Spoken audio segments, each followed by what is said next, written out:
Hello students, आज की इस वीडियो के अंदर हम पाचक ग्रंथियों के बारे में बात करेंगे कि पाचन की जो क्रिया है उस पाचन क्रिया में कौन कौन सी ग्रंथियां हेल्प करती हैं। तो वे सभी ग्रंथियां जो पाचन की क्रिया में सहायता करती है, मदद करती है, उन सभी ग्रंथियों को हम कह सकते हैं पाचन की ग्रंथियां अर्थात डाइजेस्टिव ग्लैंड। पाचन तंत्र के अंदर आहारनाल के अलग अलग भागों में 3 प्रकार की पाचक ग्रंथियां खुलती हैं। ठीक है, इनमें से 2 बहिर्स्रावी प्रकार की होती है और एक मिश्रित प्रकार की ग्रंथि है। बहिर्स्रावी ग्रंथियों में सबसे पहले आता है लार ग्रंथि। लार ग्रंथि जो कि सलाइवरी ग्लैंड होती है, ये मुख गुहा में उपस्थित होती है और मुख गुहा की जो अंदर की उपकला स्तर जो होता है, उस उपकला स्तर के अंतर्वलन से इस लार ग्रंथि का निर्माण होता है।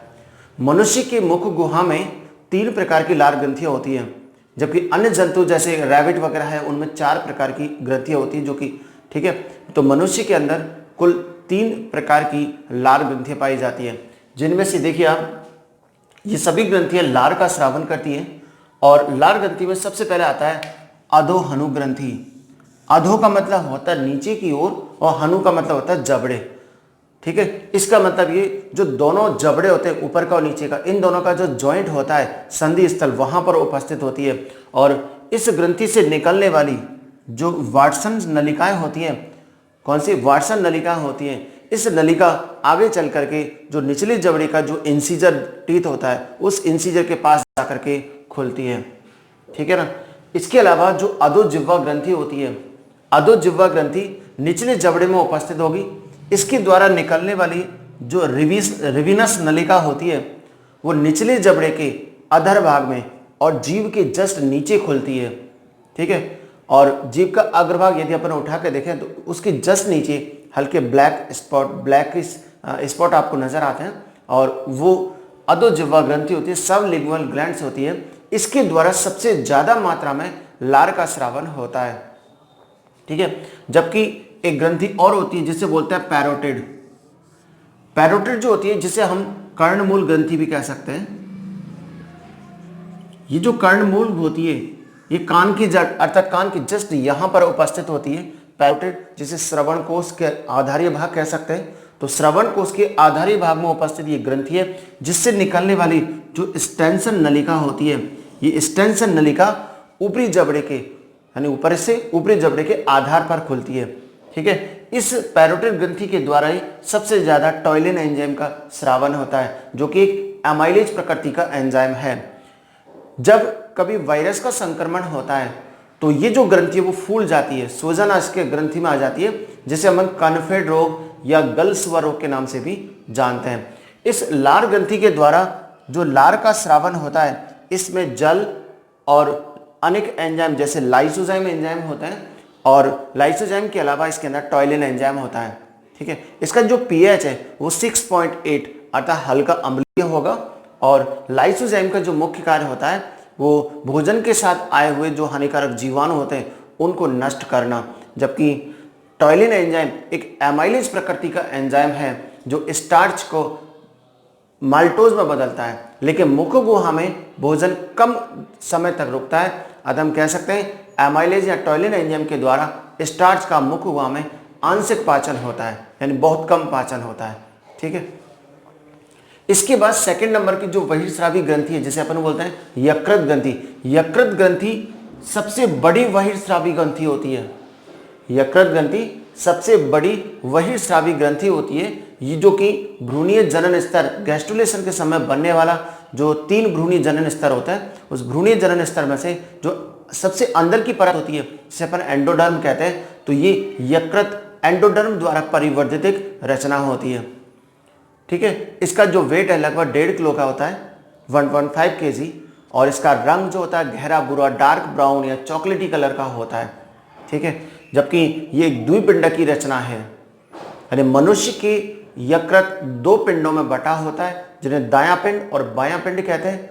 ठीक है, पित्ताशय की उपस्थिति गाल ब्लेडर की उपस्थिति के कारण जो दायां पिंड होता है वो बाएं पिंड से बड़ा होता है। ठीक है, तो यकृत जो होता है, यकृत द्वारा स्रावित जो यकृती रस है वो विभिन्न प्रकार के शरीर में होने वाली विभिन्न प्रकार की जैव रासायनिक क्रियाओं में भाग लेता है। इसलिए यकृत ग्रंथि को शरीर की जैव रासायनिक प्रयोगशाला, केमिकल लेबोरेटरी भी कह सकते हैं। इसे जीवन रूपी नदी का सबसे व्यस्त बंदरगाह भी हम कह सकते हैं। ठीक है, ये सबसे बड़ी एक्सोक्राइन ग्लैंड है। अब आप देखिए, यकृत 2 पिंडों में बटा होता है। प्रत्येक पिंड में कई सारे छोटे छोटे पिंडक होते हैं। ठीक है, तो प्रत्येक पिंड से निकलने वाली जो नलिका होती है, प्रत्येक पिंड से निकलने वाली जो नलिका है, जिसे अपन ने यकृत नलिका बोला है, ये आपस में मिल जाती है। यानी 2 नलिकाएं आपस में मिलती है। ठीक है, और मिल करके क्या बनाती है? यकृती नाल।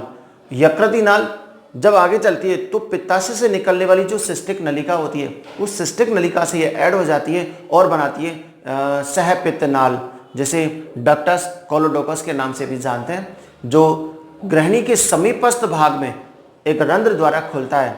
ठीक है, और इस रंध्र पर एक वाल्व पाया जाता है जिसे बोलते हैं ओडी वाल्व, जो कि अग्नाशय रस और पित्तरस इन दोनों के आवागमन को कंट्रोल करता है। ठीक है, तो यहां हमने देखा यकृत ग्रंथि और अग्नाशय ग्रंथि, यकृत ग्रंथि और लार ग्रंथि। अब हम देखते हैं इसमें यकृत ग्रंथि की संरचना क्या होती है। ठीक है ना, देखिए यकृत की अपन स्ट्रक्चर की बात कर रहे थे कि यकृत का जो होता है वो 2 पिंडों में बटा होता है। ठीक है, एक दायां पिंड होता है, एक बायां पिंड होता है। दायां पिंड बड़ा होता है क्योंकि उसके पास क्या होता है? पित्ताशय। तो पित्ताशय की उपस्थिति के कारण दायां पिंड बाएं पिंड की तुलना में बड़ा होता है। प्रत्येक पिंड से निकलने वाली जो यकृती नलिका है वो आपस में मिल जाती है, मिलकर बनाती है यकृती नाल। और ये यकृती नाल पित्ताशय से निकलने वाली जो सिस्टिक नलिका होती है उसके साथ मिलकर के डक्टस कोलोडोकस बनाती है, जो आगे चल करके ग्रहणी में खुलती है। यदि हम यकृत की प्रत्येक पिंड की, जो यकृत का 2 पिंड होते हैं, उसका प्रत्येक पिंड अनेक छोटे छोटे पिंडकों का बना होता है। तो यहाँ हमने एक यकृत के पिंडक की स्ट्रक्चर बनाई है। ठीक है, यकृत के प्रत्येक पिंड में बहुत सारी कोशिकाएं होती हैं, यकृती कोशिकाएं होती हैं। तो हम कह सकते हैं यकृती कोशिका प्रत्येक यकृत की एक संरचनात्मक और क्रियात्मक इकाई होगी। यकृत के पिंडक की बात करें तो प्रत्येक पिंडक चारों ओर से एक रेशेदार संयोजी ऊतक के बने आवरण के द्वारा घिरा हुआ रहता है। इस आवरण को हम कहते हैं ग्लीसन संपुट। क्या बोलते हैं इसको? ग्लीसन संपुट। ये जो आवरण आपको दिखाई दे रहा है, ये आवरण ग्लीसन संपुट है। ठीक है, जबकि इसके अंदर का जो हिस्सा है, जहां पर ये बड़ी वाली सेल आपको दिखाई दी है, ये कोशिका है केंद्रीय सिरा। केंद्रीय सिरा से लेकर के और ग्लीसन संपुट तक, केंद्रीय सिरा से लेकर ग्लीसन संपुट तक अनेक यकृती कोशिकाएं चैन के रूप में, अरिया कतारों के रूप में फैली हुई रहती है। इस तरीका से देखो, एक नलिका यहाँ पर चैन के रूप में फैली हुई, इस तरीका से प्रत्येक कोशिका को यकृती कोशिका कहते हैं और इस संपूर्ण चैन को क्या बोलते हैं? यकृती रज्जु, हेपेटिक कॉर्डा। ठीक है, यकृती रज्जु कहते हैं। और यकृती रज्जुओं के बीच बीच में जो गैप दिया हुआ है, ये गैप कहलाता है यकृती पात्र। यकृती पात्र के बीच में दीवार में कुछ विशेष प्रकार की सेल्स दिखाई दी है। इन कोशिकाओं को बोलते हैं कुफुर कोशिकाएं। इन कोशिकाओं को बहुत बड़ा कार्य होता है कि मृत आरबीसी जीवाणु इनका भक्षण करके ये रक्त की सफाई करती है। ठीक है ना। इसके अलावा देखो, ग्लीसन संपुट के चारों ओर या यकृती रज्जु के शीर्ष पर 3-3 कोशिकाओं का बना एक समूह होता है। इस समूह को अपन बोलते हैं निवाहिका त्रय। इस निवाहिका त्रय में यकृती धमनी, पित्तवाहिनी और यकृत निवाहिका सिरा होती है, जो कि शरीर के इन सभी हिस्सों से रक्त को लेकर के केंद्रीय सिरा तक पहुंचाने का काम करती है। प्रत्येक निवाहिका त्रय चारों ओर से एक अन्य संयोजी स्तर के द्वारा घिरा हुआ रहता है। ठीक है, इस प्रकार एक यकृत के पिंडक की औत की संरचना होती है। यदि हम यकृत के कार्यों की बात करें तो आप देखिए कि यकृत का मुख्य कार्य होता है पित्त रस का स्रावन करना। किसका? पित्त रस का स्रावन करना होता है। पित्त रस जो कि बिलीरुबिन, बिलीवर्डिन आदि के कारण ये हरे पीले रंग का क्षारीय द्रव है। इस क्षारीय द्रव के अंदर अनेक उत्सर्जित पदार्थ होते हैं, जबकि पाचक एंजाइम एब्सेंट होते हैं। यानी यकृत रस कभी भी पाचन का कार्य नहीं करता है, जबकि पाचन के माध्यम में अपना मुख्य योगदान देगा। क्योंकि इस पित्त रस के अंदर कार्बनिक, अकार्बनिक लवण पाए जाते हैं। ठीक है, अकार्बनिक लवण इसके अंदर उपस्थित होते हैं। तो ये सबके सब क्या करेंगे? जो यकृती रस के द्वारा जो भोजन का पाचन का जो माध्यम है उसे ये क्षारीय बनाते हैं। ठीक है, ग्रहणी के अंदर। और कार्बनिक लवण इसके अंदर जो उपस्थित होते हैं वो वसा का पाइसीकरण करते हैं। ठीक है, इसके बारे में हम क्रियाविधि के अंदर बात करेंगे। इसके अलावा कार्बोहाइड्रेट उपापचय भी इसका एक मुख्य कार्य है। कार्बोहाइड्रेट का मतलब शर्करा का संश्लेषण। तो यहां देखिए 4 प्रकार से कार्बोहाइड्रेट उपापचय की क्रियाओं में भाग लेगा। सबसे पहले दिया हुआ है ग्लाइकोजीनेसिस। ग्लाइकोजीनेसिस का मतलब होता है जब भोजन का पाचन आहार नाल में हो जाता है तो पाचन के बाद जो पोषक पदार्थ हैं उन पोषक पदार्थों के द्वारा ये ग्लूकोज का निर्माण करता है। अर्थात अवशोषित पाचन के बाद अवशोषित पोषक पदार्थों से ग्लूकोज का निर्माण करना क्या कहलाता है? ग्लाइकोजीनेसिस। ग्लूकोज जो शरीर में भोजन के पाचन के बाद जो रक्त में अतिरिक्त मात्रा में जो ग्लूकोज होता है उस ग्लूकोज को ग्लाइकोजन में कन्वर्ट करता है। तो ग्लूकोज से ग्लाइकोजन का निर्माण करना, ग्लूकोज से क्या बनाता है? ग्लाइकोजन। इसका मतलब हमारे शरीर में अतिरिक्त मात्रा में जो भोजन उपस्थित होता है, भोजन का जो संचय होता है वो ग्लाइकोजन के रूप में होता है। इस ग्लाइकोजन के निर्माण में यकृत मुख्य भूमिका निभाता है। इसके बाद आता है ग्लाइकोजेनेलाइसिस। जब शरीर में ग्लूकोज की कमी होती है, ऊर्जा की कमी होती है, तो यकृत में उपस्थित ग्लाइकोजन जो कि अवलेशील शर्करा होती है, इस अवलेशील शर्करा तथा ग्लाइकोजन से ग्लूकोज का निर्माण कर लिया जाता है, जिससे शरीर में ऊर्जा की आवश्यकता से जो आवश्यक ऊर्जा है उसकी कमी को पूरा किया जा सके। ग्लूकोनियोजेनेसिस, ग्लूकोज का संश्लेषण करना किससे? एमिनो अम्ल, वसीय अम्ल आदि के द्वारा। तो एमिनो अम्ल, वसीय अम्ल आदि के द्वारा जब ग्लूकोज का संश्लेषण किया जाता है तो वो कहलाता है ग्लूकोनियोजेनेसिस। लेकिन जब लैक्टिक एसिड से ग्लाइकोजन का निर्माण करते हैं तो वो कहलाता है ग्लाइकोनियोजेनेसिस। ठीक है, एक चीज और आता है इसमें ग्लूकोजिनेसिस। ग्लूकोजिनेसिस का मतलब होता है भोजन के पाचन के बाद बने पोषक पदार्थों द्वारा ग्लूकोज का निर्माण करना, तो वो कहलाता है ग्लूकोजिनेसिस। इसका मतलब होता है पित्तरस का जो मुख्य कार्य होगा उस पित्तरस के मुख्य कार्य में शर्करा का उपापचय में सबसे बड़ा योगदान होता है। इसके बाद हम जानते हैं वसा का संचय। नेक्स्ट पॉइंट आता है हमारा वसा का संचय। स्टूडेंट ध्यान देना, यकृत अल्प मात्रा में वसा का संचय करता है, आवश्यकता से अधिक नहीं। यदि आवश्यकता से अधिक वसा का संचय हो जाएगा तो यकृत की क्रियाशीलता समाप्त हो जाएगी। इसलिए हम कहते हैं जो शराबी व्यक्ति होते हैं, ठीक है, जो शराबी व्यक्ति होते हैं उनका यकृत हमेशा खराब हो जाता है। कारण क्योंकि वो उनके में आवश्यकता से अधिक वसा का स्टोर, कोलेस्ट्रॉल का स्टोर होता है। इसके बाद आता है यूरिया का निर्माण। उत्सर्जन तंत्र के अंदर हम इस चीज को बात करेंगे कि यकृत के अंदर ऑर्निथिन नामक चक्र के माध्यम से यूरिया का संश्लेषण होता है। यकृत की कोशिकाओं में ऑर्निथिन चक्र के माध्यम से यूरिया का संश्लेषण होता है। ये यूरिया युक्त रक्त आगे चल करके वृक्क में प्रवेश करेगा, जहां पर फिल्ट्रेशन की क्रिया होती है, अर्थात यूरिया को रक्त से पृथक कर दिया जाता है। फिर यूरिया शरीर से बाहर और रक्त को वापस शरीर के अंदर वापस ग्रहण कर लेता है। ठीक है, इसके अलावा रक्त का शुद्धिकरण। हमने देखा था कि यकृति पात्र में विशिष्ट प्रकार की जो कोशिकाएं होती है, जिन्हें हम कुफुर कोशिका कहते हैं, ये कुफुर कोशिका मृत आरबीसी का भक्षण करेगा। ठीक है, इसके अलावा रक्त में उपस्थित जीवाणु वगैरह का भक्षण करेगा, जिससे रक्त की क्या हो जाती है? शुद्धिकरण। एक आता है हमारे पास हेपेरिन का निर्माण। हेपेरिन, हम ये जानते हैं कि हमारे शरीर में रक्त उपस्थित होता है, रक्त में आयरन होगा। जब श्वसन क्रिया की जाती है तो श्वसन में ली गई जो ऑक्सीजन है, ठीक है, वो ऑक्सीजन आयरन के साथ मिल करके जंग बना सकती है, अर्थात रक्त को ब्लॉक कर सकती है। लेकिन इस रक्त के स्कंदन को रोकने के लिए यकृत की कोशिकाओं द्वारा एक प्रतिस्कंदित पदार्थ हेपेरिन का स्रावन होता है, जो रक्त वाहिनियों में रक्त को जमने से रोकता है। इसके अलावा अनेक प्रकार के विटामिन जैसे ए, डी, ई, के, विटामिन B12, इनका संश्लेषण भी यकृत की कोशिकाओं के द्वारा ही होता है। इसके अलावा जब शरीर के किसी भाग में चोट लग जाती है तो चोटग्रस्त स्थान पर रक्त का स्कंदन हो जाता है, जिससे रक्त निकलना बंद हो जाता है। यदि रक्त लगातार बहता रहे तो एक विशेष प्रकार की बीमारी होती है जिसे बोलते हैं हीमोफीलिया। ठीक है।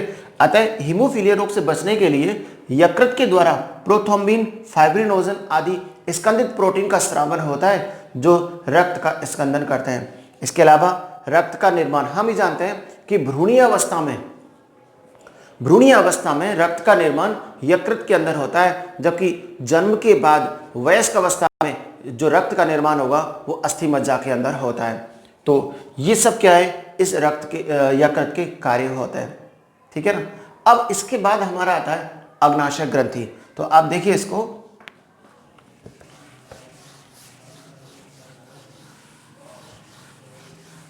अग्नाशय एक ऐसी ग्रंथि है जिसे मिश्रित ग्रंथि का नाम जानते हैं, इसको मिश्रित ग्रंथि।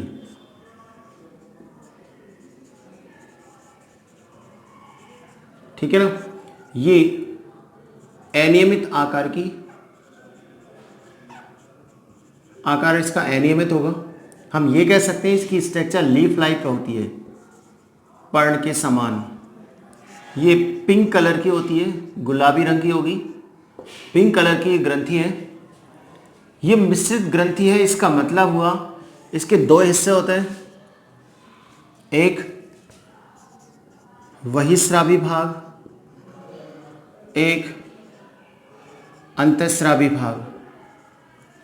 बहिस्रावी भाग इसका 99% होता है, जबकि अंतःस्रावी भाग ओनली 1% होता है।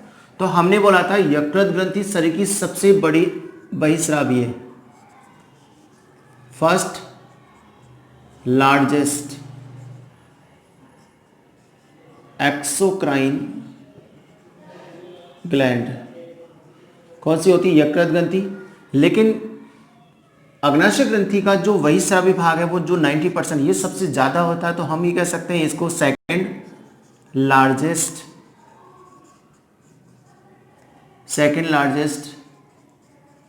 एक्सोक्राइन ग्लैंड कह सकते हैं, क्योंकि 99 के सामने 1% नेगोशिएट होता है। तो एक्सोक्राइन इसका सबसे बड़ा भाग हो गया, जो कि सेकेंड लार्जेस्ट ग्लैंड के अंदर शामिल है। एक्सोक्राइन भाग के अंदर विशेष प्रकार की कोशिकाएं पाई जाती हैं, जिनको बोलते हैं एसिनस कोशिकाएं। क्या बोलते हैं इनको, एसिनस कोशिकाएं कहते हैं। एसिनस कोशिकाओं के द्वारा पाचक रस, जिसे बोलते हैं अग्नाशयी रस, इस अग्नाशयी रस का स्रावन होता है, ठीक है। और अग्नाशयी रस जो कि पाचन की क्रिया होगी, जो कि छोटी आंत के या ग्रहणी के अंतिम भाग में। तो अंतःस्रावी भाग जो कि 1% हिस्सा होता है, इस अंतःस्रावी भाग का निर्माण विशेष प्रकार की कोशिकाओं के समूह करते हैं, जिसको बोलते हैं लैंगरहैंस द्वीप समूह। इस लैंगरहैंस द्वीप समूह के अंदर 3 प्रकार की कोशिकाएं होती हैं, जिन्हें कहते हैं अल्फा सेल, बीटा सेल और डी सेल या गामा सेल। अल्फा कोशिकाओं के द्वारा ग्लूकेगॉन हार्मोन का स्रावन होता है। ध्यान रखना, बहिस्रावी ग्रंथि के द्वारा हमेशा पाचक एंजाइमों का स्रावन होता है, जबकि अंतःस्रावी ग्रंथियों के द्वारा हमेशा हार्मोन्स का स्रावन होता है। ये किसका स्रावन करेंगे, हार्मोन्स का। तो अल्फा कोशिकाओं के द्वारा ग्लूकेगॉन, जबकि बीटा कोशिकाओं के द्वारा इंसुलिन हार्मोन का स्रावन होता है। डी सेल के द्वारा गैस्ट्रिन और सोमेटोस्टेनिन का स्रावन होगा। सबसे पहले देखो इंसुलिन एक ऐसा हार्मोन है जो कि अतिरिक्त मात्रा में रक्त में उपस्थित ग्लूकोज को ये ग्लाइकोजन के अंदर बदलता है। इंसुलिन एक ऐसा हार्मोन है बीटा कोशिकाओं के द्वारा स्रावित, जो कि भोजन के पाचन के बाद बने हुए जो ग्लूकोज है उसकी अतिरिक्त मात्रा यदि रक्त में है तो उस रक्त में अतिरिक्त ग्लूकोज की अतिरिक्त मात्रा को ये ग्लाइकोजन में बदलता है, ठीक है। लेकिन जब रक्त में या शरीर में ऊर्जा की कमी होती है तो ये ग्लूकेगॉन हार्मोन वापस ग्लाइकोजन को ग्लूकोज में बदल देता है, जिससे रक्त में शर्करा का नियमन होगा, शर्करा की मात्रा निश्चित बनी रहती है। जबकि डी कोशिकाओं के द्वारा गैस्ट्रिन और सोमेटोस्टेनिन का स्रावन होता है, जो अल्फा और बीटा सेल के द्वारा होने वाले जो सभी कार्य होते हैं उन सभी कार्यों पर ये नियंत्रण करेगा। ठीक है, बाकी इसकी जो क्रियाविधि है पाचन की, वो पाचन की क्रियाविधि में देखेंगे। और हार्मोन्स के बारे में अंतस्रावी ग्रंथि वाला जो कोऑर्डिनेशन का जो चैप्टर है उसके अंदर बात करेंगे डीपली। ठीक है।